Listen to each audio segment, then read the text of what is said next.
салом алейкум ва раҳматуллоҳ ва баракатуҳ. хуш омадед ба канали ман дар ютуб. мавзӯи имрӯзаи ман зиёдтар дар бораи мат капитал, дар бораи пенсия, дар бораи зарплата, маош ки чӣ қадар зиёд шуд дар соли 2024 ва дар ин бораҳо ман низ саволҳои шумо зиёд буд. як видео карда пешниҳод мекунам. Видеоро аз аввал то охир бо диққат гӯш кунед ва дигарон ҳатман фиристонед. ва ғайри ин гуфтаниам ки хабари хуше ки ман ба шумо мерасонам, моҳи раҷаб аз 11 январи 2024 даромад. ин моҳи хеле бузург аст ва ҳаминро гуфтаниам ки дар ин моҳ рӯзи аз шаби 26 ба 27 шаби меъроҷ аст ва дар ин шаби меъроҷ пайғамбар муҳаммад саллаллоҳу алайҳи васалам ҳамроҳи ҷабраил алайҳиссалом дар шаҳри Ерусалим аз дохили масҷидул Ақсо ба осмон рафтаанд. дар осмон рафта дидори поки аллоҳи ягонаро пайғамбари азизамон муҳаммад саллаллоҳу алайҳи васалам дидааст. ва шаби меъроҷро фаромӯш накунед. он шабро ҳатман шишта намоз хонед. ин шаби беҳтарин аст. шумо агар аз ин шаб огаҳ бошед бениҳоят хуб мошоаллоҳ, ва нафароне ки огаҳ нестед ман ҳатман видео карда ба шумо пешниҳод мекунам. ғайри ин гуфтаниам ки Минтруд дар Федератсияи Русия эълон кард ки дар Русия соли 2024 аз тарафи президент соли оила эълон шуд. вақте ки соли оила эълон шуд, барои оилаҳо ниҳоят аз тарафи давлати Русия, аз тарафи роҳбариятҳо дастгирӣ зиёд мешавад нисбати оилаҳо.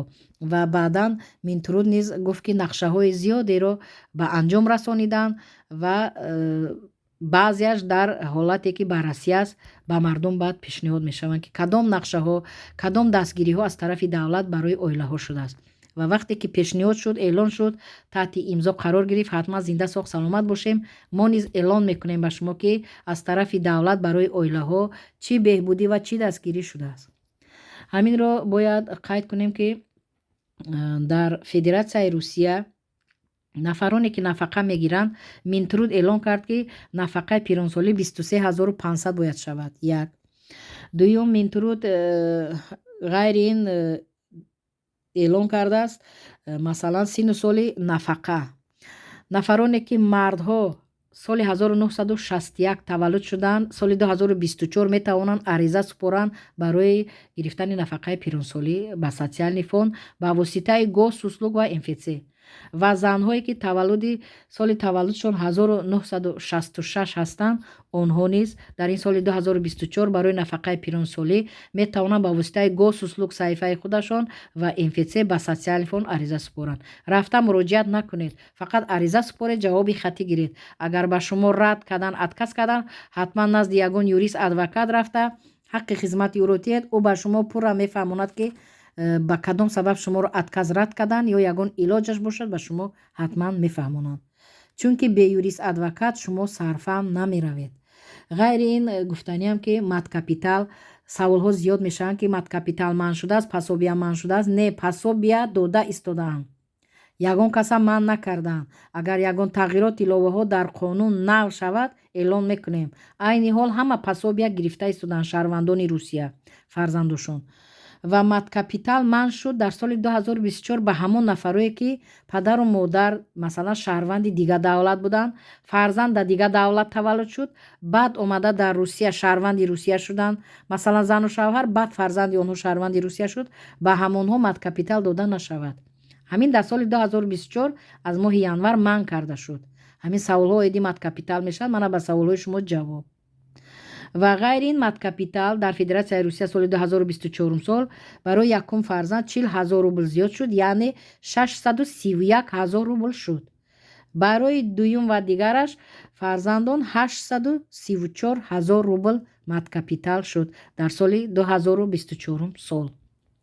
ва ғайри ин гуфтаниам ки зарплата, яъне ки маош, нафароне ки дар корхонаҳои давлатӣ дар Федератсияи Русия кор мекунанд, бюҷетни мегӯянд, онҳо маоши онҳо низ 9,8% зиёд шуд.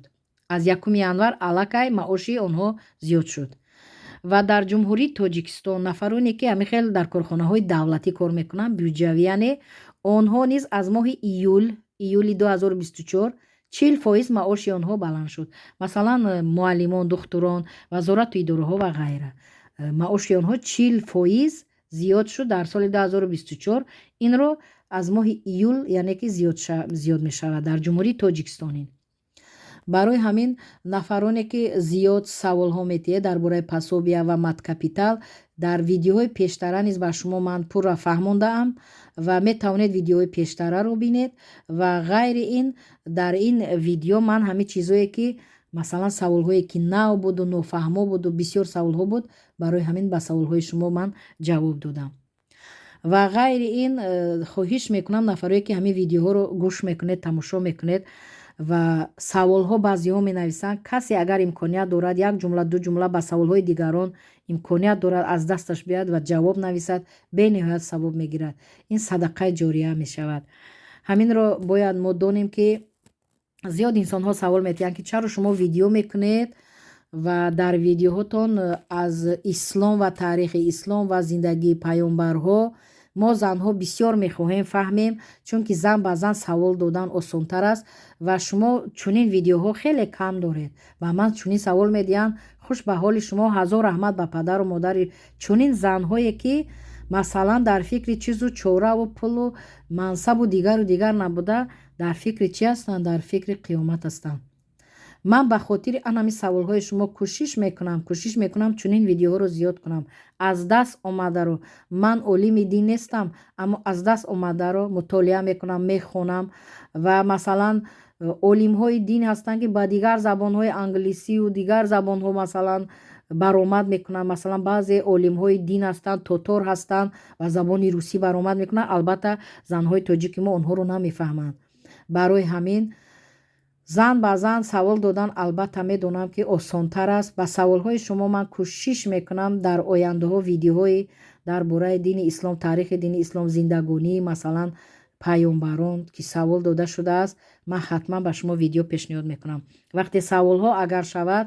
ман дар мадди аввал ба чунин саволҳо ҷавоб медиҳам ва баъдан дар бораи ҳуҷҷатҳо чунки дар бораи ҳуҷҷатҳо зиёд видео дорам 400 зиёд видео дорам инсонҳое ки дар канали ман агар даромада бинед дар канали ман ҳамихе даромада анами калимаи видеоро ки пахш кунед видео навистагира ҳамаи видеои ман меравад марҳамат шумо бемалол дида тамошо карда мефаҳмед ки дар бораи кадом ҳуҷҷатгузорӣ ман видео кардаам ба забони тоҷики сода ва шумо мефаҳмед ғайри ин гуфтаниам ки ҳазорҳо нафар мебинед видеоҳоро аммо шумораи лайкҳо кам аст видеоҳои ман фаҳш нестанд видеоҳои ман ба касе зарар надоранд видеоҳои ман дар роҳи аллоҳ барои некӣ кардан ба мардум аст фақат зора не илтимос не агар нафаре хоҳед ки барои шумо садақаи ҷория шавад барои шумо як савоб расад ҳамун лайкро пахш кунед лайкро зер кунед яъне ҳамун класс лайкро зер кунед то ки видео дар саҳифаи ютуб зиёд шавад ва дигарон видеоро тамошо кунанду истифода баранд чунки ман хеле хуб медонам дар федератсияи русия на ҳар кас забони русиро медонад на ҳар кас пуле дорад ки пеши юрист адвокат рафта 1000 2000 3000 рубл дода яъне ки ба саволаш ҷавоб гирад барои ҳамин савоб хоҳед некӣ хоҳед барои як тоҷикзабон барои як мусалмон ҳамун лайкро пахш кунед яъне классро зер кунед то ки дар канали ютуб дар саҳифаҳои ютуб ҳамин хел видеоҳо зиёд шавад ва мардум онҳоро дида аз рӯи онҳо проблемаҳои худро ҳал кунанд сарсону саргардон нашаванд ин як дастгирии мусалмон ба мусалмон аст инро бояд фаромӯш накунед барои ҳамин нафароне ки подписчики канали ман ҳастед дар канали ман обуна ҳастед видеоҳои ман автоматически барои шумо меравад нафароне ки подписчик нестанд аз куҷои телефони манро ёфтанду масалан дар ватсап медароянд ба ман галасавой равон мекунанд мепурсанд ҳамонҳо мисол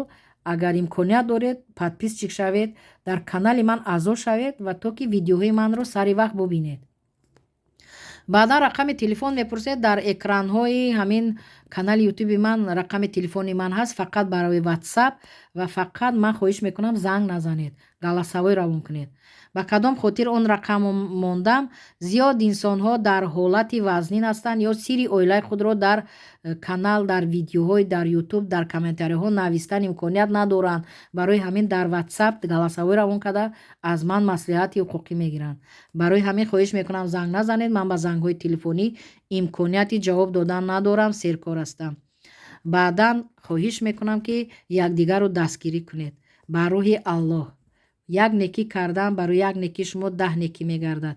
Чунки инро аз таҷрибаи худ мегӯям. Алҳамдулилло шукр мекунам ба ҳазорҳо инсонҳо ҳамин канали ман яъне ки некӣ кардааст ва ман некиҳоро аз Аллоҳ зиёд дидам. Дар амони худованд бошед. Худоҳофиз.